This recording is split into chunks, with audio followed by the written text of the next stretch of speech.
Ne disputez avec les gens du livre que de la plus belle des manières, sauf s'il s'agit cependant de ceux qui, parmi eux, ont commis des injustices. Dites-leur, nous croyons à ce qui nous a été révélé et à ce qui vous a été révélé. Notre Dieu et le vôtre ne sont qu'un, et nous lui sommes soumis. C'est ainsi que nous t'avons révélé le livre. Ceux à qui nous avons déjà donné les Écritures y croient. Mais il en est aussi parmi ceux-ci qui y croient. Seuls rejettent nos versets les mécréants. Avant ce livre, tu n'en récitais aucun, ni n'en écrivais de ta main droite. Car dans ce cas, les contradicteurs auraient été plus sceptiques. Non, ce sont là des versets évidents dans les cœurs de ceux qui ont reçu la science. Seuls rejettent nos versets les injustes. Ils disent que ne sont pas descendus en révélation sur lui quelques miracles de la part de son Seigneur. Dis, les miracles ne relèvent que d'Allah. Quant à moi, je ne suis là que pour avertir en toute clarté. Ne leur suffit-il donc pas que nous ayons fait descendre sur toi en révélation le livre qu'il leur est récité? Il y a certes là une miséricorde et un rappel pour ceux qui ont la foi. Dis, qu'Allah me suffise pour témoin entre vous et moi. Il sait ce qu'il y a dans les cieux et sur terre. Ceux qui, cependant, ont cru à l'erreur et ont mécru en Allah, ceux-là sont certes les perdants. Ils te réclament de hâter le supplice. N'eût été le terme déjà nommé, le supplice se serait déjà abattu sur eux. Il les frappera certes sans prévenir et sans qu'ils ne le sentent venir. Ils te réclament de hâter le supplice. Or la géhenne cerne déjà les mécréants.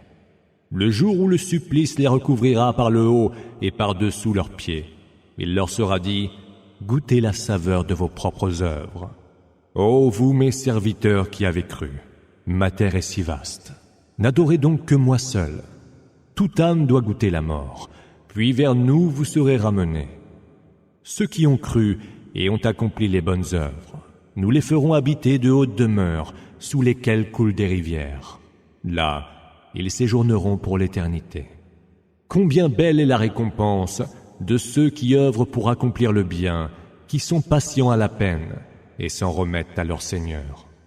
Que de bêtes sur terre n'assument point la charge de leur nourriture. C'est Allah qui assure leur nourriture et la vôtre, et c'est lui qui entend tout, et c'est lui l'omniscient. Si tu leur demandes, qui donc a créé les cieux et la terre, et mis à votre service le soleil et la lune?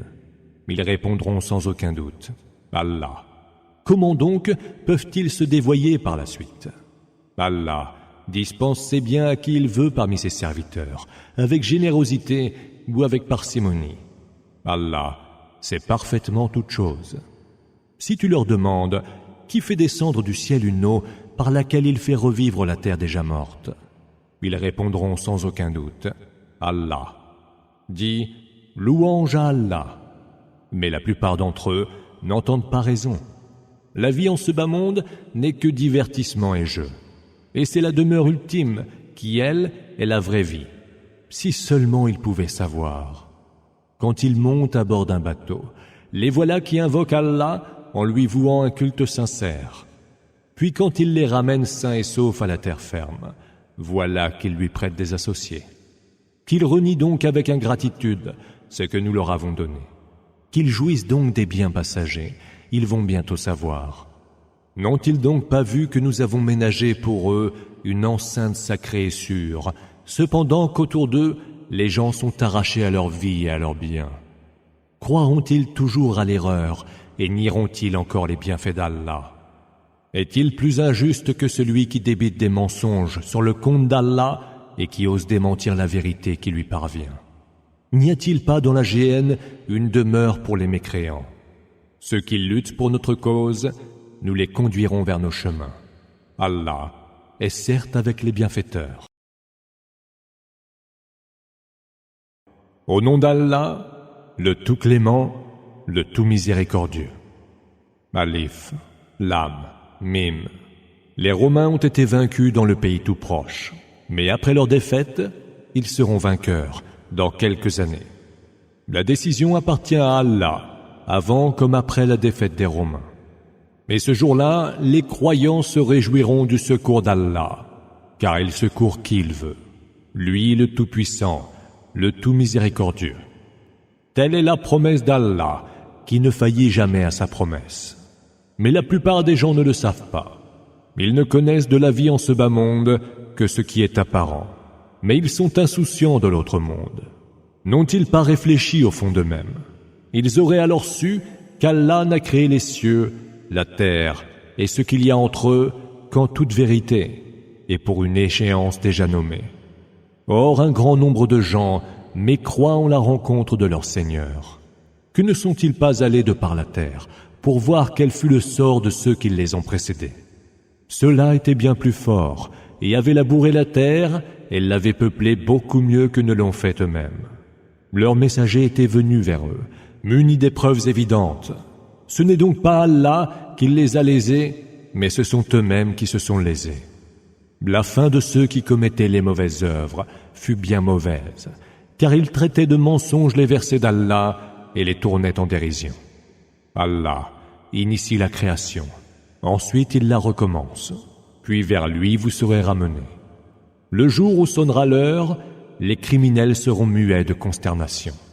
Ils ne trouveront point d'intercesseurs parmi les associés qu'ils prêtaient à Allah, et ils renieront ses associés. Et le jour où sonnera l'heure, les hommes seront scindés en 2 groupes. Ceux qui auront cru et auront accompli les bonnes œuvres, ceux-là se réjouiront dans un jardin luxuriant. Quant à ceux qui auront mécru et auront traité de mensonges nos signes et la rencontre de l'autre monde, ceux-là comparaîtront pour être livrés au supplice. Gloire soit donc rendue à Allah, à la nuit tombante et au point du jour. À lui revient la louange dans les cieux et sur terre, au cours de la nuit et au milieu de votre journée. Du mort, il fait sortir le vivant, et du vivant, il fait sortir le mort. Il fait revivre la terre déjà morte, et c'est ainsi que vous serez vous-même sortis de vos tombes. L'un de ces signes est de vous avoir créé de terre, et voilà que vous êtes des hommes et vous vous répandez de par le monde. Et l'un de ces signes encore est d'avoir créé pour vous, et à partir de vous, des épouses, auprès desquelles vous trouvez calme et repos. Il a établi entre vous 2 affections et pitié. Il y a certes là des signes pour des gens qui savent réfléchir. L'un de ces signes aussi est la création des cieux et de la terre, la diversité de vos langues et de vos couleurs. Il y a certes là des signes pour ceux qui savent. Et l'un de ces signes est votre sommeil pendant la nuit et pendant le jour, et le désir qui est le vôtre d'avoir de ses faveurs. Il y a certes là des signes pour des gens qui entendent. Et l'un de ces signes est qu'il vous montre l'éclair suscitant en vous crainte et espérance. Il fait descendre du ciel une eau pour rendre la vie à la terre déjà morte. Il y a certes là des signes pour des gens qui savent raisonner. Et l'un de ces signes est que, par son ordre, le ciel et la terre tiennent en place. Puis, lorsque le jour de la résurrection, il vous appellera, vous sortirez de sous terre. À lui appartiennent ceux qui sont dans les cieux et sur la terre, et tous lui sont entièrement soumis. C'est lui qui initie la création puis la recommence, et c'est pour lui chose vraiment aisée. Il a la perfection la plus haute, dans les cieux et sur terre, et c'est lui le Tout-Puissant, le Sage. Il vous donne un exemple inspiré de vous-même. Y a-t-il parmi vos serviteurs ceux que vous associez au partage des biens que nous vous avons dispensés, au point d'y avoir parts égales? Avez-vous envers eux la même crainte que vous avez les uns envers les autres? C'est ainsi que nous détaillons les versets pour des gens qui savent raisonner. Or, les injustes ont suivi leur propre passion, sans science aucune. Qui donc saurait guider ce qu'Allah a voulu égarer? Ceux-là n'auront personne pour les secourir. Tiens-toi le visage tourné exclusivement vers la religion en pur monothéiste, conformément à la nature dont Allah a doté les hommes en les créant. Or, nul ne saurait changer la création d'Allah. Voilà la religion de la rectitude, mais la plupart des hommes ne le savent pas. Revenez donc vers lui repentants, craignez-le, accomplissez la salate et ne soyez pas de ces associatres qui ont divisé leur religion en devenant plusieurs sectes. Et voilà que chaque parti se réjouit de ce qu'il a. Quand un malheur atteint les hommes, ils implorent leur Seigneur, revenant à lui repentants. Mais s'il leur fait goûter quelque grâce de sa part, voilà que certains se mettent à prêter à leur Seigneur des associés, méconnaissant ainsi, en véritables ingrats, ce que nous leur avons donné. Jouissez donc des plaisirs passagers, vous allez bientôt savoir. Ou alors, avons-nous fait descendre sur eux en révélation une preuve d'autorité, qu'ils leur parlent de ce qu'ils nous prêtaient comme associés. Lorsque nous faisons goûter aux hommes quelque grâce, ils s'en réjouissent. Mais si un malheur les atteint pour les œuvres commises de leurs propres mains, les voilà consternés. Ne voit-il donc pas qu'Allah dispense ses biens à qui il veut, avec générosité ou parcimonie? Il y a certes là des signes pour des gens qui ont la foi. Alors, donne aux proches parents, aux pauvres et aux voyageurs de grands chemins. Cela est bien meilleur pour ceux qui espèrent voir le visage d'Allah. Ceux-là seront ceux qui réussissent. Tout ce que vous prêtez avec des intérêts, riba, pour augmenter vos gains en rognant sur les biens d'autrui, ne produira aucun intérêt auprès d'Allah. En revanche, ce que vous donnez en aumône, voilà ce qui, pour ceux qui le font pour le visage d'Allah, sera multiplié. C'est Allah qui vous a créé et qui assure votre subsistance. C'est lui qui vous fait mourir, puis vous fait revivre. Est-il donc, parmi ceux que vous lui prêtez comme associés, ne serait-ce qu'un seul qui puisse faire rien de tout cela? Gloire lui soit rendue, il est bien au-dessus de ceux qui lui associent. La corruption est apparue sur terre et en mer, en raison de ce que les hommes ont commis de leurs propres mains, afin qu'Allah leur fasse goûter une partie de ce qu'ils ont fait. Peut-être reviendront-ils vers lui repentants. Dis, parcourez la terre pour voir quel fut le sort des gens d'autrefois. Ils étaient pour la plupart des associâtres. Tiens-toi le visage tourné exclusivement vers la religion de la rectitude, avant l'avènement d'un jour inévitable. Ce jour-là, les hommes se diviseront en deux groupes. Ceux qui auront mécru porteront le poids de leur mécréance, et ceux qui auront fait le bien, c'est pour leur salut qu'ils auront œuvré. Ainsi récompensera-t-il de ses faveurs ceux qui auront cru et auront accompli les bonnes œuvres. Il n'aime certes pas les mécréants. L'un de ses signes est d'envoyer les vents en heureuses annonces pour vous faire goûter de sa grâce et pour que les vaisseaux voguent en haute mer par son ordre et que vous vous employiez à quêter ses faveurs. Peut-être lui rendrez-vous grâce. Nous avons envoyé avant toi des messagers à leur peuple, et ils venaient vers eux avec les preuves évidentes. Nous nous sommes vengés des criminels, et nous étions en droit de venir au secours des croyants. Allah est celui qui envoie les vents qui font s'élever les nuages. Il les déploie alors dans le ciel comme il lui plaît, et en fait des fragments. De leur sein, tu vois alors la pluie tomber. Quand il en gratifie qui il veut de ses serviteurs, ceux-ci s'en réjouissent. Alors que, avant qu'elle ne leur soit envoyée, ils étaient désespérés. Vois donc les effets de la miséricorde d'Allah et comment il fait revivre la terre déjà morte. C'est certes lui qui rend la vie aux morts, et il est de toutes choses infiniment capable. Si en revanche, nous leur envoyons un vent sous lequel ils verraient jaunir leur culture, les voilà qui méconnaissent ingratement nos autres bienfaits. Tu ne peux faire que les morts entendent, ni que les sourds perçoivent l'appel quand ils tournent le dos et se sauvent. Tu ne saurais non plus guider les aveugles qui se sont égarés. Tu ne peux faire entendre que ceux qui croient en nos signes et s'y soumettent en musulmans. C'est Allah qui vous a créé faible, puis qui, de cette faiblesse, vous donne la force, puis qui encore, à la suite de cette force, vous afflige de décrépitude et de canicie. Il crée ce qu'il veut, et c'est lui l'omniscient, l'omnipotent. Le jour où l'heure aura sonné, les criminels jureront n'être restés qu'une seule heure sur terre. C'est ainsi qu'ils sont fourvoyés. Ceux qui ont reçu la science et la foi diront quant à eux, vous y êtes restés, selon le décret du livre d'Allah, jusqu'au jour de la résurrection. Et aujourd'hui est le jour de la résurrection, mais vous ne le saviez pas. Ce jour-là, les excuses ne seront d'aucune utilité pour les injustes, et il ne leur sera point demandé de désavouer les péchés qu'ils auront commis. Dans ce Coran, nous avons donné aux hommes toutes sortes d'exemples. Mais si tu leur produisais quelques prodiges, les mécréants diraient quand même « Vous n'êtes que des imposteurs ».